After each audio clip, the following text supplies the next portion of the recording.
hayatının her ayrıntısına özen gösteren, en küçük işini bile nezaketle yapan, bulunduğu ortamları zarafetiyle renklendiren zevki selim sahibi hanımlar vardır. Onların elinde en basit yemek sonsuz lezzetler durağı, en sıradan el işi bir sanat eserine dönüşüverir. Elif Açıl'ı biraz tanıyınca o hanımlardan biriyle karşılaştığınızı anlarsınız. Yoksullara vereceği sadaka ve hediyelere güzel kokular süren müminlerin annesi Hazreti Ayşe gibi, sadaka bunu isteyenin eline düşmeden önce Rahman olan Allah'ın 7 kudretine düşer. Hadisi şerifini kendine düstur edinmiştir Elif Hanım. O yüzden göz nuru döktüğü en güzel el işlerini satılıp öğrencilere burs olması için kermeslere bağışlamaktan çekinmez. Kadın ruhunun letafetini ince zevkleriyle bütünleştirmiş, ömrünü tüm zorluklarına, sıkıntılarına rağmen güzellikleri yaşamak ve yaşatmak gayesi üzerine kurmuştur. 1957'de Konya Ereğli'de doğan Elif Hanım, büyüklerinin kararıyla evlenen annesiyle babası, yine büyüklerinin baskısı yüzünden ayrılınca 4 yaşında öksüz kalır. Orta halli kalabalık bir aile olan baba tarafında büyür. 3 yaş küçük kardeşini sırtına alıp aynı köydeki annesine gittiği günlerin sonunda gördüğü şiddet yüzünden zor zamanlar geçirir. Elif Hanım'ın eğitim hizmetlerine gönül vermesinde, ailesinden ayrılıp okumaya çalışan gençlere kendini bu denli yakın hissetmesinin, onlara anne olmaya çalışmasının altında biraz da yaşadığı anne özlemi vardır. Üniversiteyi yarıda bırakmış olmanın üzüntüsü de bunda etkilidir. Çünkü kız meslek lisesini bitirdikten sonra 1974'te İstanbul Ortaköy Eğitim Fakültesi Sınıf Öğretmenliği bölümünü kazanmış, ancak sağ-sol çatışmalarından dolayı güvenli olmayan bu ortamdan ayrılmak zorunda kalmıştır. 78 yılında görücü usulü eşimle tanıştım ve evlendim. Allah razı olsun, eşim evlendikten sonra beni anneme götürdü. Annemle görüştürdü. Fakat ben çocukluğumda herhangi bir yaşantım annemle beraber olmadığı için annemi bir anne olarak sevemedim. Anne sevgisi ne demek olduğunu bilmediğim için çocuklarım da hatta diyorlardı, anne sen bize anne gibi davranmıyorsun. Anne sevgisi vermiyorsun. Ben de onlara ben almadım ki vereyim. İnsan almadığını hiçbir zaman veremez. Yani espri olaraktan söylüyorduk. Böylelikle biz annemle görüşmeye başladık. Hatta annem sonbaharda bana geliyordu. İlkbaharda Konya'ya gidiyordu. Böyle yaşantımız oldu. Dediğim gibi bir insan olarak çok sevdim onu. Yardıma ihtiyacı olan, şefkate ihtiyacı olan bir insan olarak ona hep saygı gösterdim, hürmet ettim. Yani mümkün olduğu kadar değil, hiç kırmamaya çalıştım. Çünkü özlemle büyümüştüm, ona özlemle büyümüştüm. Çok ağır zamanlar bizdeydi. Daha sonra hastaneye kaldırıldı ve hastanede vefat etti. Beyin kanseri olmuştu annem. Çünkü çok çile çekmişti. O çilelerin mükafatını inşallah Rabbim ona huzurunda verecek. Dua ediyorum. Elif Hanım'ın babası eşinden ayrıldıktan sonra tekrar evlenmiştir. Ancak çocuklarının eğitimi için İstanbul'a taşındıktan sonra yeni bir hayat kurar kendine. Biz babamla 2 arkadaş gibiydik, baba kız gibi değil. Çünkü aramızda babamla 19 yaş var. Babam çok genç evlenmiş, öyle oldu. Ben tabii çok çocuk yaştayken ben doğmuşum. Daha sonra ben işte evlenme işlerim oldu.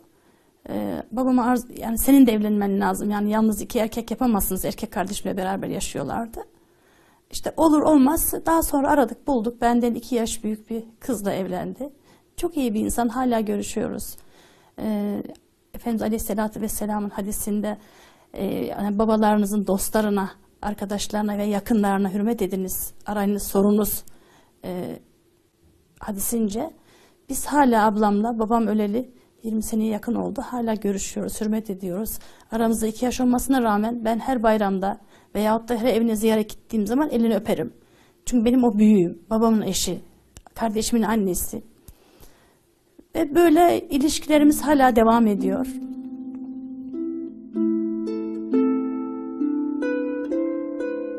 Ben 23 yaşındaydım. büyük kızım dünyaya geldi. O gelmeden birkaç ay önce başımı kapattım. Çünkü şu anda hanımlar hayatlarının cennetinde yaşıyorlar. O zaman bundan 30-32 sene önce bu kadar bayan kuaförleri yoktu. Erkek kuaför çoktu. Normal bir bayan istediği yerde bir kuaföre gidebiliyor. Fakat mesela bir düğün oluyor, herhangi bir etkinlik oluyor. Hanım olarak fıtratınız da var, saçınızı taratmak istiyorsunuz veya fön çektirmek istiyorsunuz. Ama eşim müsaade etmediği için ben bayan kuaförü bulamıyordum. Arkasından baktım dünyanın tadının olmadığına, çünkü dediğim gibi çocukluğum öksüz geçti. Evlendik. Tabii dünya birçok imtihanlarla dolu. Öyle olunca dedim artık bu olmayacak. Böyle ben başımı kapatayım. İlk etapta başımı türban olarak kapatmıştım. Çok sevdiğimiz bir aile dostumuza gittik bir akşam. Dedi ki Elif hayrola ne oldu? Dedim ben başımı kapatıyorum. Böyle mi kapatacaksın dedi. Ben de evet dedim, böyle şöyle türban yapmıştım. Dedi ki böyle kapatacaksan hiç kapatma dedi. Çünkü dedi daha çok ilgi çekmişsin dedi. Ve ben nasıl kapatmam gerektiğini sordum kendisine. Yardımcı olmasını istedim. O benim başımı kapattı. Ben çünkü birazcık hareketli bir fıtrata sahibim. Böyle neşeli, çocuksu. Ve demişler ki benim arkamda, Elif demişler 3 gün sonra başını açar. İşte aradan zaman geçti. Elhamdülillah bugüne kadar geldik. Dediler ki hatta sen biz utandırdın, yani biz senin arkamdan söylemiştik. Elif çok kısa bir zamanda, yani bu maymun iştahlıdır, şıp sevdidir. Ama elhamdülillah Allah utandırmadı. Ve 28 yaşında, kızım 4 yaşındaydı, oğlum 2,5 yaşındaydı. Biz hacca gittik. Ve hacdan sonra da zaten bütün gardırobumu değiştirdim. Hacca gidinceye kadar arada düğünlerde makyaj yapıyordum. Allah affetsin o günlerimi. Daha sonra 28 yaşından sonra hiç gözüme sürme dahi çekmedim. Çünkü nefistir. Gözüme bir sürme çekersem acaba belki canım bir de ruj sürmek ister mi diyerekten hepsini terk ettim. Elhamdülillah çok da mutluyum.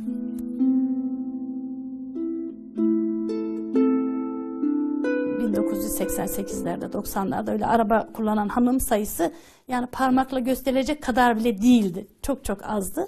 Hiçbir yere gidemiyorsunuz. Eşim de 85 yılında bazı arkadaşlarla tanıştı. Onlarla size sohbetlere gidiyor, toplantılara gidiyor. Ben hep evdeyim. 3 tane çocuğun bakımı, okulu, sağlığı, her şey benim üzerimde. Şimdiki gençlerin yaptığı gibi bunalım takılmaya başladım. Allah-u Teala büyük bir ferecen ve mahrecen sırrıyla bana bir kapı açtı. Bir akşam namazını kılarken seccadeden esinlendim, bir desenden esinlendim.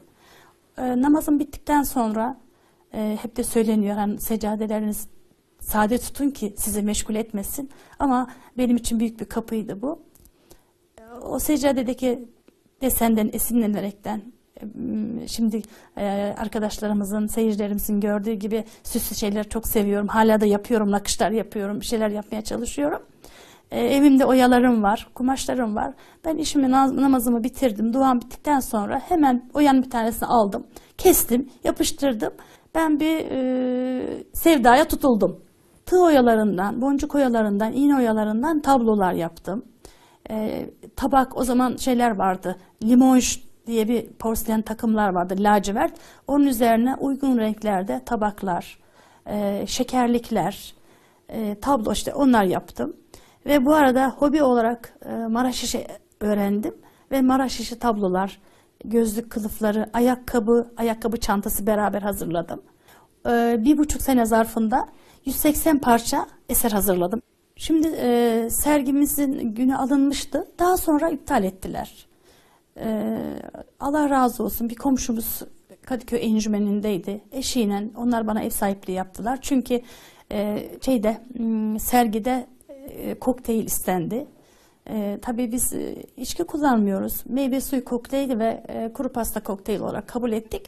Fakat encümen inecekti. Tebrik faslı olacaktı. Ben el sıkışmıyordum artık. Hacca gittikten sonra, dönüm noktasından sonra. Öyle olunca yapamadık yani. İşte geleceklerin böyle çarşaflılar, çarvalırlar böyle şey olarak şikayet olmuş. İptal ettiler sergimi. Daha sonra o dediğim komşularımız, arkadaşlarımız, Allah razı olsun, biz dediler ona ev sahipliği yaparız. Onlar ev sahibi olaraktan misafirlerimizi kabul ettiler, encümeni kabul ettiler, protokolü. Ben onları uzaktan seyrederekten üzüldüm tabii ki. Kendi yaptığınız bir şeyi başkasının takdim etmesi hoş bir şey değil ama başka şansınız olmuyor. Öylelikle sergim oldu çok şükür ve çok büyük intiba bıraktı. Gazetelerden gelenler oldu. İnsanlar bugüne kadar oyaların çevreden başka hiçbir şey kullanmadan, çevreler kenarında, tülbent kenarlarında kullanıldığını ve bunun değişik bir dekoratif bir şey olduğunu söylediler. Çok memnun kaldılar sergiden. 9 milyon liralık satış yapmıştım. Şu anda herhalde milyon lirada 1000 oldu. 9 bin liralık satış yapmıştım. O para da 2 tane güzel daire parasıydı o zaman. Yani çünkü 23 sene önceki parayı hesap ettiğiniz zaman çok güzel bir paraydı. Ben bunları bir zarfa bırakıp eşime verdim. Dedim Ali Bey bunu ben çocuklara vakfetmek istiyorum. Ve benim ilk çocuklara himmetim kendi el işlerim oldu. Çünkü Hazreti Hatice validemizin de böyle şeyler yaptığının, el işleri yaptığını, dericilik yaptığını ve onlarla para kazanıp tasadduk ettiğini duymuştum. Ve onlara elhamdülillah verdim. Ve o günden sonra da bu el işlerini veyahut da hayırları, yardımları bırakmadan bugünlere kadar Rabbim gelmeyi nasip etti. 3 tane çocukla, yani aman benim çocuğum var, ben hizmet edemem veyahut da ben bir şey yapamam demek çok yanlış. Zaten istemek başarmanın yarısıdır. Ben bunu yapacağım diyorsanız onu başaracaksınız demektir. Biz PKM'de 8 arkadaş ilk hizmetimizin büyük kermesini yaptık. Onda da benim bu sergimin çok büyük şeyi oldu. Yani bayanların da bazı şeyler yapabileceğini. Çünkü duyuyorsunuz, biliyorsunuz böyle yardım için bir şey istendiği zaman işte eşim veriyor. Veyahut da işte eşim bana fazla para vermediği için bu para bana ancak yetiyor diyebiliyor bayanlar. Ama o sergide herkesin kendi el emeğine bir şey yapabileceğini insanlar inandılar. Eskiden eşim geç geldiği zaman eve, işte niye geç kaldın, nerede kaldın, 3 tane çocukla ben canım çıktı, şudur budur diyordum. O sergi faslının hazırlıklarında Allah'ım diyordum ne olur biraz daha geç kalsın da şu işlerimi toparlayayım. Çünkü gece yapıyordum, gündüz 3 tane çocukla yapamazdım yani. Allah'a çok şükür bütün sıkıntılar bitti. Sonra o parayı hayra verdiğim zaman, talebelere verdiğim zaman çok çok mutlu oldum. Çünkü uzak şehir dışından gelmiş, yurt dışından gelmiş, anneleri babaların yanında olmayan veyahut da öksüz kalmış çocuklara faydalı olmak. Ben nasıl yavrularımın en güzel şekilde yetişmesini istiyorsam, onların eksik kalan yerini birilerinin tamamlamasını arzu ediyorsam, ben de aynı şeyleri düşündüm. Ve o gelen çocuklara önce ilk etapta yemeklerle başladık. İşte misafirlerimiz geliyordu, talebeler geliyordu. Onlara zevkle sıcak bir çorba kaynatmak benim için çok büyük zevkti. Elhamdülillah Allah'tan yapmışım. Her şey zamanında hani demir tavuğunda dövülür usulüyle. Bakın şimdi artık belirli yaşa geldik. Bir misafir alıyoruz. 3 gün ağrılarımız geçmiyor. Dizlerimiz ağrıyor, kollarımız ağrıyor. Ama o zamanlarda 25 Ramazan'ı full dolduruyorduk. Listemiz vardı. 1. Ramazan'dan 25 Ramazan'a günlük en az 20 kişi, 25 kişi. Evimiz 100 metrekare. Öyle oluyordu ki kapıya kadar, yani şimdi eskiden evleri insanlar kullanıyordu. Şu anda evleri eşyalar kullanıyor. Eşyalar dolduruyoruz. İnsan sığacak yere eşya sığdırdığımız için 3 kişi misafir gelse 4.'sünde ay diyoruz bizim evimiz hani müsait değil. Öyle değil. Masalar yoktu. Sandalyeler yoktu. Yer sofrası açıyorduk. Baş köşeden kapıya kadar insanları ağırlıyorduk ve çok mutluyduk. Yani şimdi dediğimiz gibi biz kendi işlerimizi zorlaştırıyoruz. Çeşit çeşit israf ediyoruz. Bu israf da insanlara yorgunluk kazandırıyor. Yani israfın yanında yorgunluk getiriyor. O zaman öyle değil, bir çorba, yanına bir yemek, bir salata, yani mütevazi sofralar. Öyle şey gibi lüks sofralar değil. Hani Allah'ın en sevmediği sofra, zenginlerin çağrılıp fakirlerin kabul edilmediği sofralar.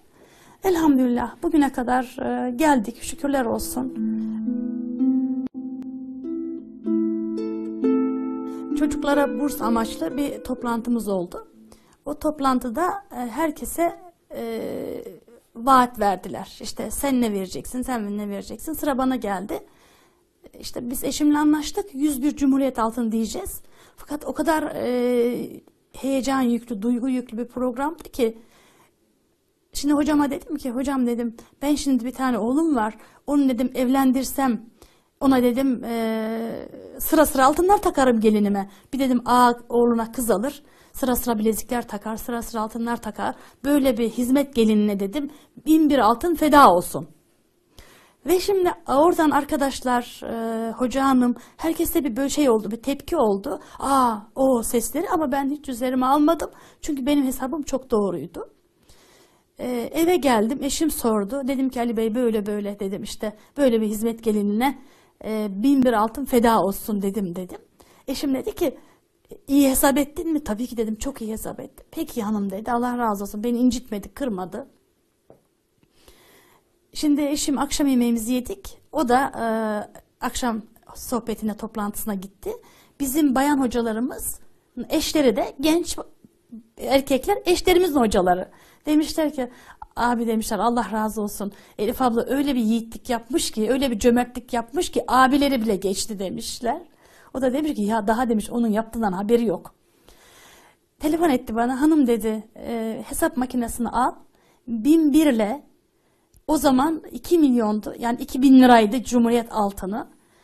1001 ile dedi 2 milyonu çarpar mısın dedi. Ben çarptım. O çarpınca bana bir tokat şak diye suratıma indi. Hani derler ya, tepemden bir kaynar su döküldü tırnağıma indi. Onu yaşadım ilk defa ömrümde. Bir baktım biz 2 milyar çıkacaktı. Bize çıktı 20 küsür milyar. Dedim Ali Bey dedim, ben yanlış hesap etmişim galiba dedim. O da dedi ki, ya sen çok doğru olduğunu söyledin dedi. Oradan arkadan sesler geliyor. Bak diyorlar, hoca beyler söylüyorlar ki, hocalar herhalde Elif ablam bunu çeyrek altından demiştir. Hayır dedim, benim niyetim Cumhuriyet altınıydı. Fakat hesap yanlış oldu. Hani yanlış hesap Bağdat'tan dönmüş. Ben dedim yanlışlıkla söyledim. Hani hiçbir yaprak dalından Rabbimin rızası olmadan düşmez. Hiçbir kuş kanadını çırpmaz. Demek ki Allah onu bana nasip etti ki söyletti. Değilse ben onu söyleyemezdim. Ve dedim ki eşime, sen dedim yardım edeceksin. Allah da fırsat verecek. İnşallah bunu ödeyeceğiz dedim. O telefonda hatta şunu söyledim, hocalara söylemesini istedim. Allah korusun dedim, sana bir şey olsa, çocuklarıma bir şey olsa, benim de belirli bir param olsa veyahut da bulma şansım olsa, elhamdülillah bir sürü dostumuz var, etrafımızda ahbabımız var. Yani nazımızın geçeceği, bir şeyler isteyebileceğimiz. Elimizden dedim gelen her şeyi yaparız. Allah korusun öyle kötü hastalıklar var ki insanlar ocağına incir dikiyor. Yani ceketine kadar satıyor ama çare bulamıyor. Öyle olsa ben dedim vermez miyim, bulmaz mıyım? Canım çıksa bulurum yani onu. Canımı veririm, yine bulurum. Ve elhamdülillah Allah fırsat verdi. Bir yıl önce babam vefat etmişti. Ondan belirli bir paramız geldi. Ali Bey de yardımcı oldu. Ve biz 1001 altını ödedik çok şükür. Onun için himmetlerimizi âli tutmamız lazım. Yani vaatlerimizi yüksek tutmamız lazım ki Allah ona fırsat veriyor, ödetiyor. Ama sancısız değil. Nasıl bir bebeğin dünyaya gelmesi için 9 ay insan taşıyor, ağırlığını taşıyor. Ne sancılarla doğum yapıyor. Bu da öyle. Yani bir şey istemek de öyle. Sancı çekmek lazım. Onun hani ne olacak? Bir yerde paran olur, verirsin. Onun tadı başka. Veyahut da onu aramak, bulmak, azdan onu bir araya getirmek, onun tadı başka. Himmeti, milleti, hatta bütün bir dünya olmuş zaman içinde Elif Açılı. Deniz yıldızı misali kaç kişiye elini uzatabileceğinin derdiyle yaşıyor. İnsanlığın huzur iklimini soluyabilmesi için kendi evini, kendi çocuğunu kurtarmanın yetmediğinin farkındalığıyla gayretlerini sürdürüyor. Şimdi siz çocuğunuzu istediğiniz kadar güzel yetiştirin. Bunu kavanozda büyütemiyorsunuz. Bir gün oluyor çocuk kucağınızdan çıktığı zaman, yürümeye başladığı zaman arkadaşlarla beraber olmak zorunda. Sonra okullara başlıyor. Orada iyi ve kötüyü öğreniyor. Sizin çevreniz ne kadar temiz ve güzel olursa sizin yetiştirdiğiniz yavrunuz da onun için rahat büyür. Ama şimdi siz tamam çok güzel büyütürsünüz. Çocuğunuza bütün ihtimamı gösterirsiniz. Elinizdeki olan bütün fırsatları onda kullanırsınız. Ama arkadaşıyla bir araya geldiği zaman sizin bütün varsayımlarınız sıfıra iner. Diyeceksiniz ki benim çocuğum şu kadar mükemmel, şu kadar eğitimli, şu kadar terbiyeli veyahut da şu. Kesinlikle istediğiniz kadar sağlıklı büyütün. Başkasının şimdi yuvalarda duyuyorsunuz. Yuva hastalıkları var. Bebek yuvaya başladı mı üst teneffüs yolları hastalığı hep devam eder. Ama sizin çocuğunuz mikropsuzdur, tertemizdir. Neden? Bir araya geldiği zaman mikrop kapacaktır. Bu bedensel mikrop. Bunun yanında bir de ruhi mikroplar var. Veyahut Allah korusun imani mikroplar var. İmanın elden gitmesi. Siz istediğiniz kadar yetiştirin. Yani varınızı verin, yoğunuzu verin. Canınızı verin yavrunuza. Ama yanlış bir arkadaş edindiği zaman onun kaybedeceği şey ahiretini ve dünyasını kaybediyor. Onun için çok akıllı olmak lazım. Zaten herkes, elindeki fırsat olan herkes en yakınındakini görüp gözetse dünyada ne bir fakir kalır, ne yardıma ihtiyacı olan insan kalır, ne de kültürsüz, eğitimsiz insan kalır. Biz hep yaptıklarımızı kendi nefsimize yapıyoruz. Ama nefis hep güzeli istiyor. Ama güzellikler bölüşmedikten sonra hiçbir kıymeti yok.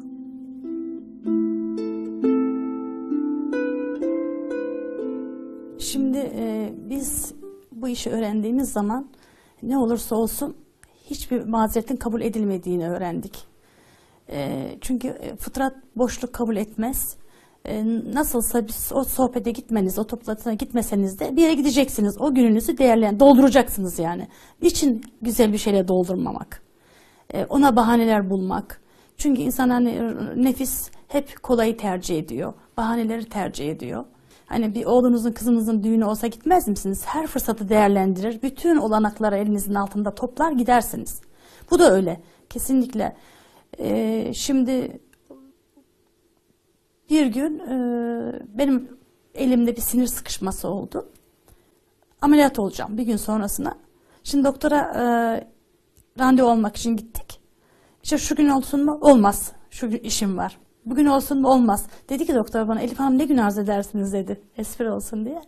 Dedim ki şu gün müsaitse. Ve dediği gibi de o gün de yine sohbetim vardı.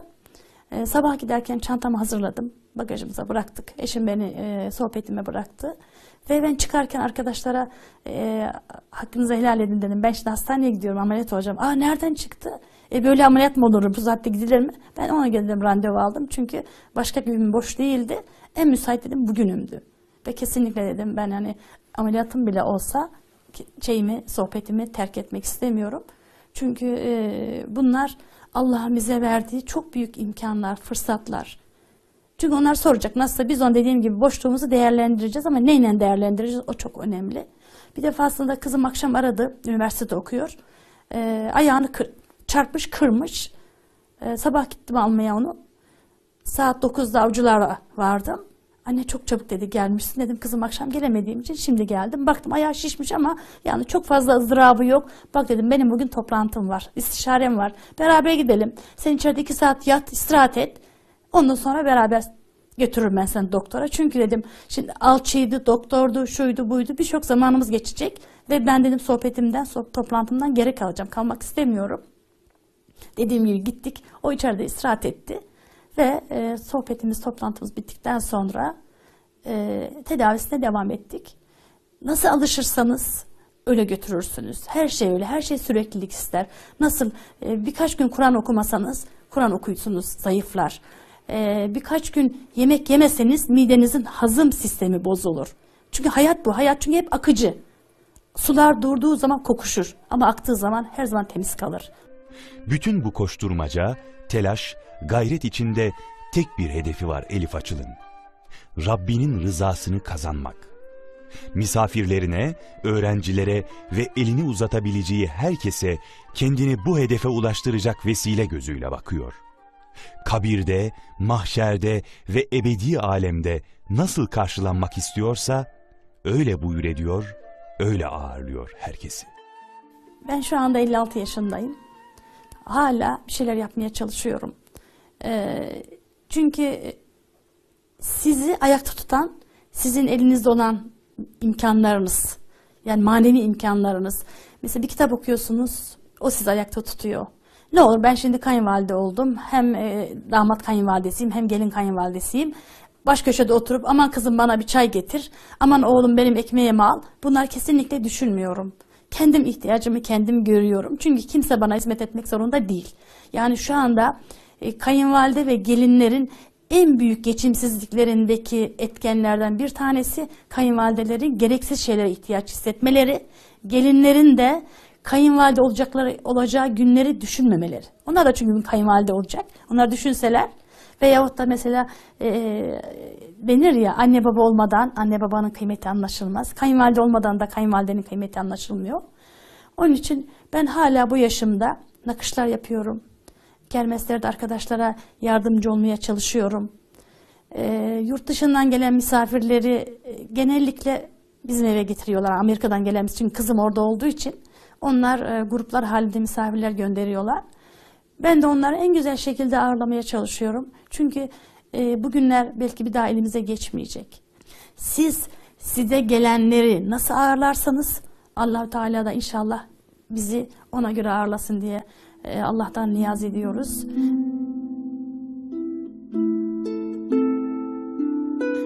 Zamanın birinde bir bey var. Hiç kimseyle diyaloğu yok.